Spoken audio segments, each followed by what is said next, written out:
Friends, तो आप सब लोग कैसे। आज हम लोग स्टार्ट करने वाले हैं चैप्टर नंबर 16 और 17 के कुछ इंपॉर्टेंट पॉइंट्स जो कि हमें याद रखने ज़रूरी हैं और वो पेपर में भी आ सकते हैं। जैसे कि रिफ्लेक्शन और रिफ्रैक्शन के बीच में क्या डिफरेंस होता है, इरेगुलर डिफ्यूज फ्रिक्शन क्या होता है, एक बीम ऑफ लाइट क्या होती है, रेक्टिलिनियर प्रोपागेशन क्या होता है। तो इस वीडियो में हम लोग 16 और 17 चैप्टर यानी कि refraction of light and reflection of light दोनों के बारे में ही कुछ इंपॉर्टेंट पॉइंट्स डिस्कस करेंगे। तो बिना टाइम वेस्ट किए अब हम लोग स्टार्ट करते हैं। तो आपके पेपर में ये भी पूछा जा सकता है कि what is a beam of light. तो आप लोग क्या कहेंगे उसका आंसर? अ ग्रुप ऑफ रे is called a beam of light. जब एक बहुत सारी रेस एक ग्रुप में किसी भी चीज़ के ऊपर पड़ती है तो उसे हम लोग एक बीम ऑफ लाइट कहते हैं। और लुमिनस और नॉन लुमिनस ऑब्जेक्ट्स के बीच में भी डिफरेंस आ सकता है।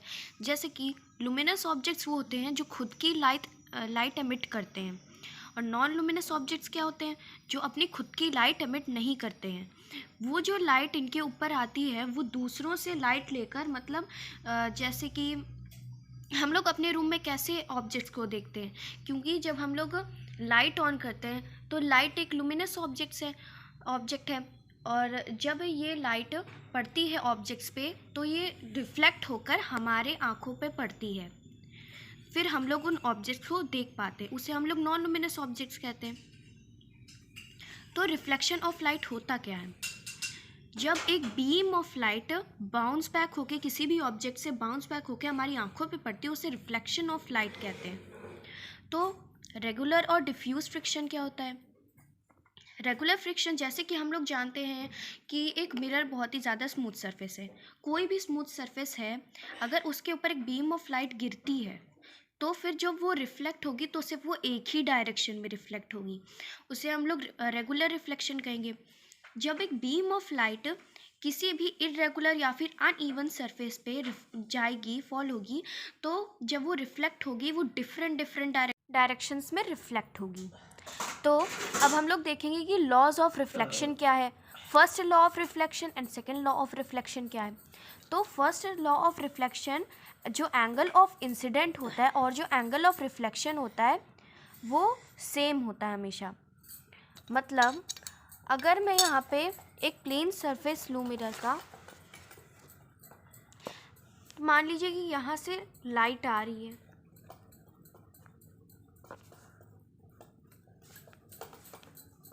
इसे हम लोगों ने, इस सरफेस को या फिर इस प्लेन मिरर को हम लोगों ने M और N नेम दे दिया है, और ये इंसिडेंट रे यहाँ पर आ रही है, तो यहाँ पे O बन जाएगा या फिर पॉइंट ऑफ इंसिडेंस।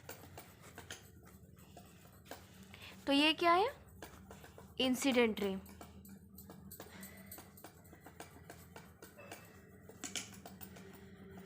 तो यहाँ से जो पॉइंट ऑफ इंसिडेंस है, यहाँ से रिफ्लेक्ट होके जो एक लाइन आएगी, अब इससे हम लोग कहते हैं रिफ्लेक्टेड रे।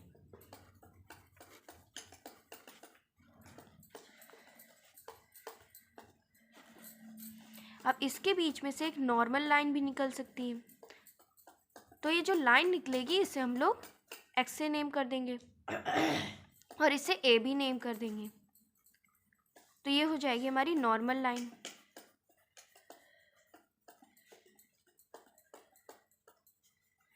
अब देखेंगे कि लेटरल इन्वर्जन क्या होता है।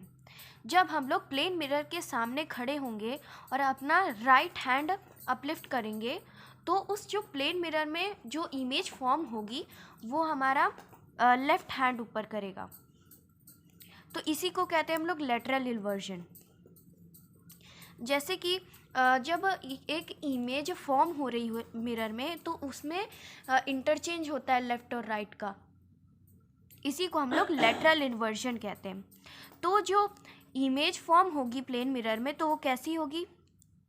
वो जैसे कि हम लोग एक ऑब्जेक्ट उसके सामने रखें तो उसका जितना साइज़ होगा उतना ही प्लेन मिरर में भी दिखाई देगा, जो इमेज फॉर्म होगी उसमें भी दिखाई देगा।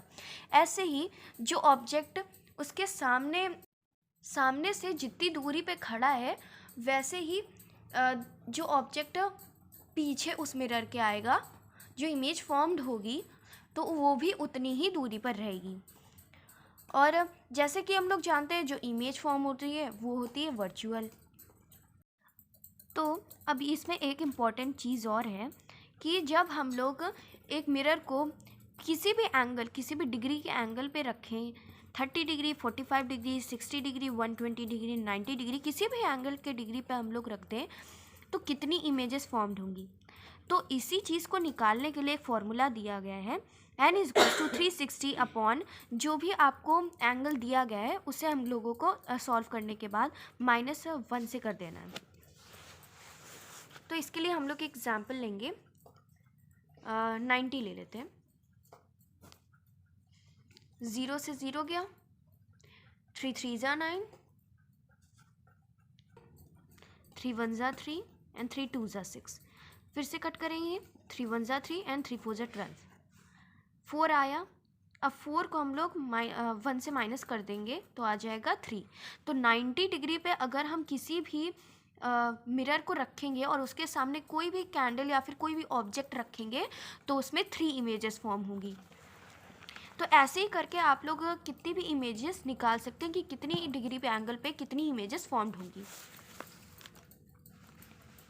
तो बस इस चैप्टर में इतना ही इम्पोर्टेंट था और ज़्यादा कुछ है नहीं इस चैप्टर में। याद करने वाली चीज़ें सिर्फ यही थी कि क्या क्या था, incidence and angle of reflection, the laws of reflection, यही सब था इसमें। अब हम लोग पढ़ेंगे रिफ्रैक्शन के बारे में।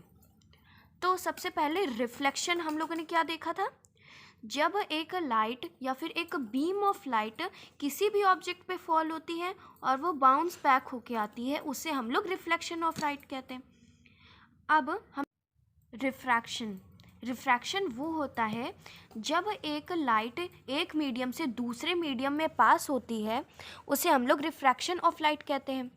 जैसे कि आप लोग यहाँ पे इमेज में देख ही सकते हैं कि जब हम लोगों ने पेंसिल को एक ग्लास लिया, उसमें वाटर डाला, उस पेंसिल को उस वाटर में डाल दिया, तो एक मीडियम इस पेंसिल का क्या हो गया, एयर हो गया, और दूसरा मीडियम इसका वाटर हो गया।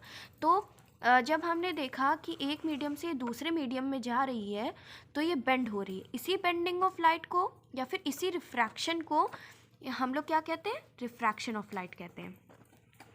और डिस्पर्जन ऑफ लाइट क्या होता है, the splitting up of light into its constituent colours is called dispersion of light.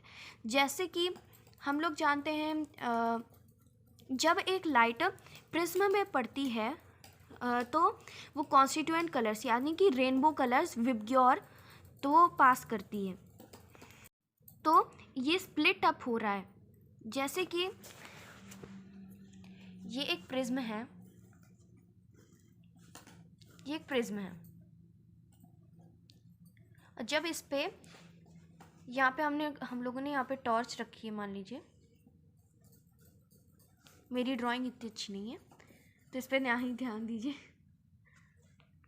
तो जब ये लाइट पास होगी तो ये स्प्लिट अप होगी इसके कॉन्स्टिट्यूएंट कलर्स में, यानी कि ये जो वाइट लाइट है ये डिफरेंट कलर्स में 7 कलर्स में हमको दिखाई देती है।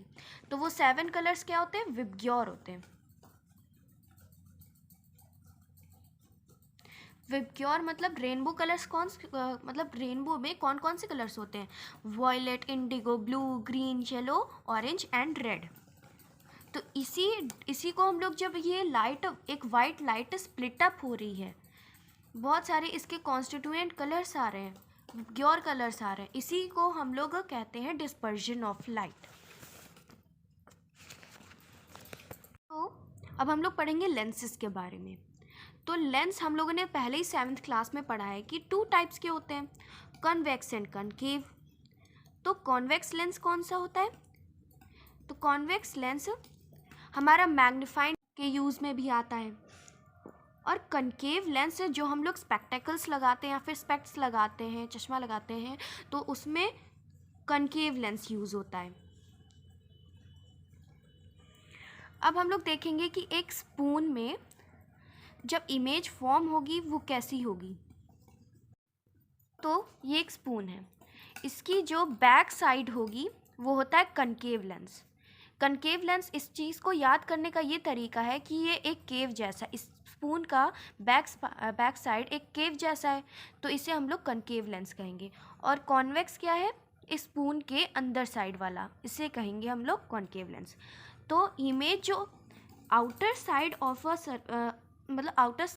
Outer side of a spoon पे जो फॉर्म होगी वो इरेक्ट, वर्चुअल और डायमेज्ड होगी। और जो image inner side of a spoon या फिर कॉन्वेक्स लेंस में जो फॉर्म होगी वो कैसी होगी? डायमेज्ड, इरेक्ट और वर्चुअल होगी। और जब इसमें ऑब्जेक्ट फार होगा तो कैसी होगी? रिफ्लेक्टेड और डायमेज्ड होगी। सबसे पहले अब ये कन्फ्यूज़न कैसे दूर करें कि कन्वेक्स और कनकेव लेंस और या फिर कन्वर्जिंग डाइवर्जिंग लेंस क्या है। तो जब हम लोग जानते हैं कि कॉन्वेक्स लेंस बीच में से चौड़ा होता है और ऊपर की जो एजेस होती हैं वो पतली होती हैं, यानी कि वो बीच में से थिक होता है और जो एजेस होती हैं वो थिन होती हैं। इसीलिए हम लोग उससे कन्वेक्स या फिर कन्वर्जिंग लेंस कहते हैं। एक मैग्नीफाइंग लेंस जो होता है वो कन्वर्जिंग लेंस होता है। तो जब इस कन्वर्जिंग लेंस यानी कि कॉन्वेक्स लेंस पे लाइट पास होगी तो वो कैसे स्प्लिट अप होगी? वो जब इसके पास लाइट पास होगी तो वो इनवर्ट्स पास होगी और फिर ये स्प्लिट अप हो जाएगी। और कनकेव लेंस में कैसा होगा? जब इसके ऊपर लाइट पास होगी तो ये दूसरी डायरेक्शंस में रिफ्लेक्ट करेगा।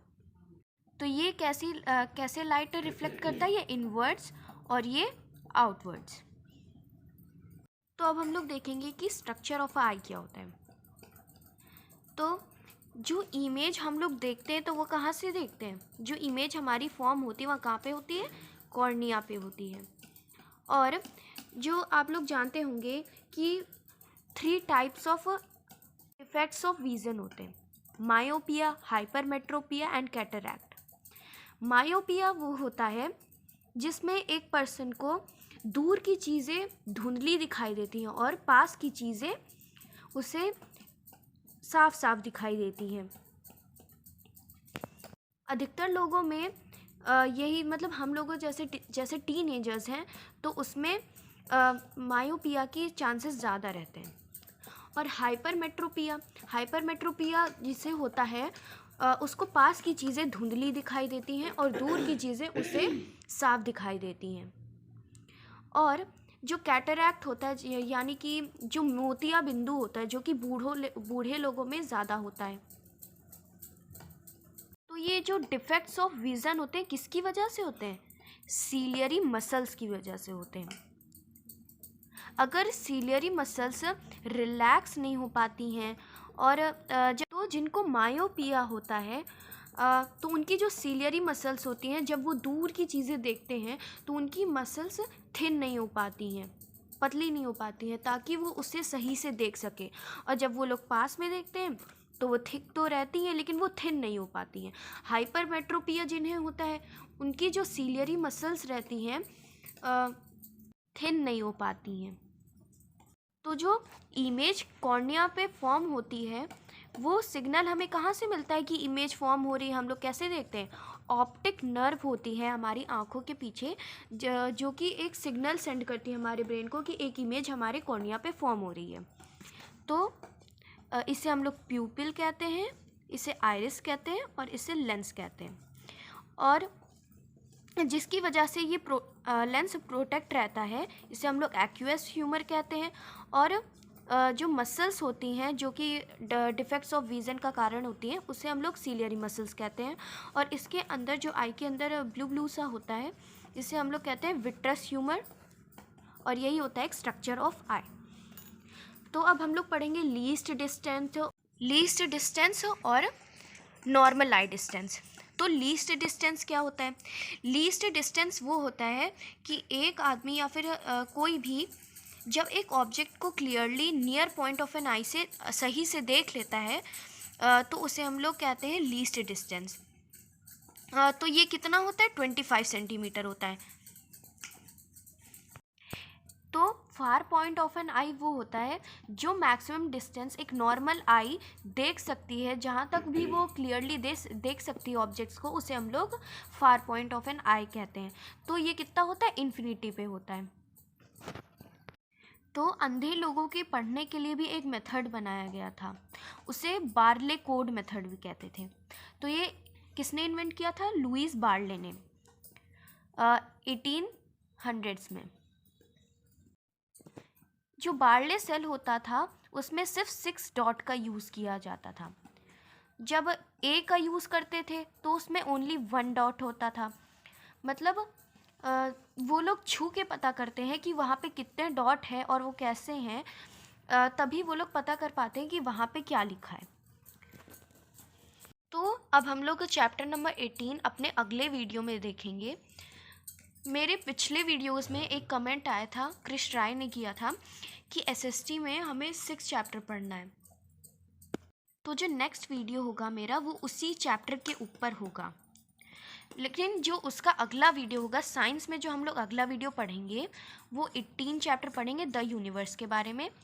तो अगर आपको ये वीडियो अच्छा लगा हो तो प्लीज़ लाइक शेयर और सब्सक्राइब करना मत भूलिएगा।